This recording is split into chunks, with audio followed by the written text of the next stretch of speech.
Почитувани граѓани, почитувани представници на медиумите, почитуван господин Шарл Мишел, председател на Европскиот совет, ми представува задоволство да ви бидам домаќин на вашата прва посета на Република Северна Македонија.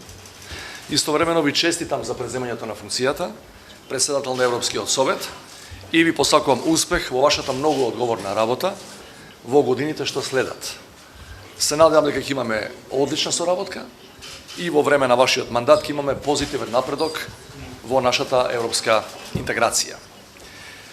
Денес имавме можност да разговараме за престојниот важен период во процесот на нашето пристапување кон Европската Унија.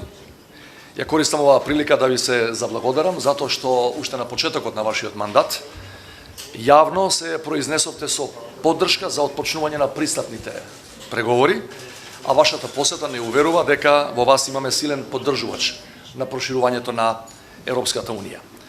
Минатиот октомври и покрај нашите високи очекувања, базирани врз недвосмислените изјави и ветувања од страна на институциите на Европската Унија, од страна на голем број од државите членки, добивме непријатни вести за нашата европска интеграција, но членството во Европската Унија без никакви резерви е наша основна стратешка цел и продолжуваме да работиме за нејзино исполнување. Се надеваме дека многу скоро, уште во март оваа година, ќе биде усвоена новата методологија за водење на предпристапните преговори и дека наскоро ќе има позитивни вести за нашата европска интеграција.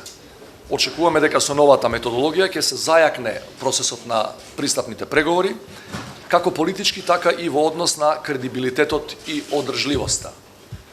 Како што ви истакнав и на нашата средба, ние сме подготвени да ја прифатиме новата методологија, затоа што тоа е во наш интерес процесот да биде одржлив и кредибилен. Процесот за пристапување на Унијата да биде одржлив и кредибилен.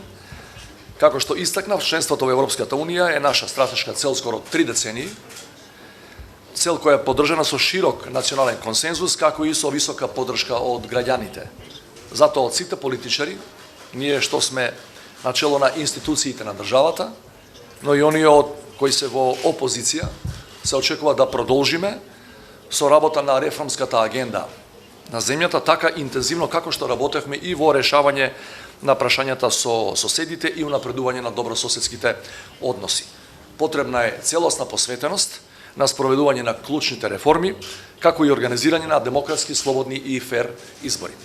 Почитуван господин Мишел, европската интеграција не е значена само за нас.